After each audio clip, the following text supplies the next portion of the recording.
you don't get to, if you're the Lions, Jahmyr Gibbs, he can do whatever he wants because he was magnificent. Everyone else, I wouldn't be celebrating that hard about needing overtime to beat the Jameis Winston Giants and almost having Wan'Dale Robinson end your season. Yeah, look, Jahmyr Gibbs, 55.4 fantasy points. It's the most fantasy points that any person has scored this year. He's had 35 or more fantasy points in 3 of the last 5, 145 yards from scrimmage in 4 of the past 5. He's averaging almost 9 yards per touch, Connor. Like, it's all, these are video game numbers. Right. It's ridiculous. It feels like, and college back numbers. And he is going to be a league winner. They do not play a game in bad weather the rest of the way. They're in domes the rest of the way, or in good weather. They're basically the rest of the season. So he is going to be a league winner. They were in comeback mode, so this all worked out. I guess the only thing I can take away from this is Goff is awesome. Amon-Ra. Jamison Williams didn't do much in this game, and neither did David Montgomery. And are we concerned about those guys just because Sun God's always going to get his.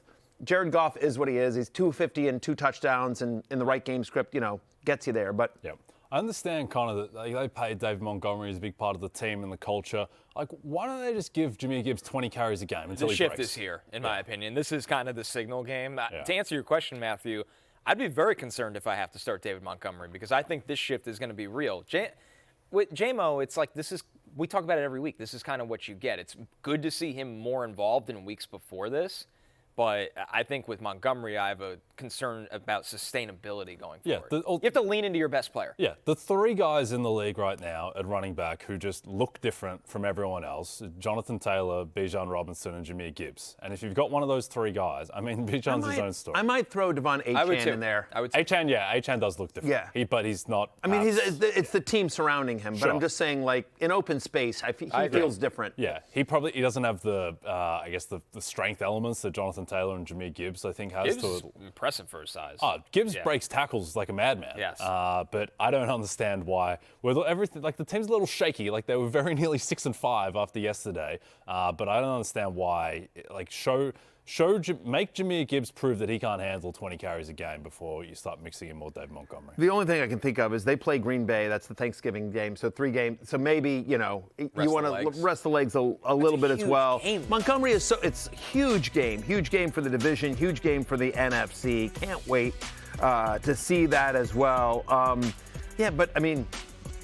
Feels like a handcuff. I think he's more than a handcuff, but he's touchdown dependent.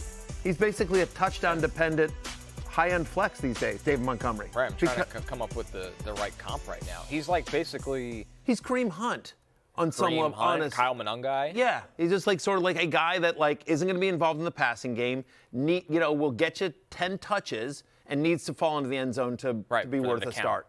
Hey, it's Matthew Berry from NBCSports.com and RotoWorld.com, and I want to thank you so much for watching whatever it is you just watched, or if nothing else, being too lazy to click out of the autoplay after this video started, after whatever it is you actually wanted to watch finished. But now that you're here, I'd like to take a moment here to ask you respectfully now, okay? I'm asking you respectfully to subscribe to the NFL on NBC YouTube channel. You'll get the latest Roto-World fantasy news headlines, all sorts of great shows, including my own Fantasy Football Happy Hour. So go subscribe now. Again, I'm asking respectfully.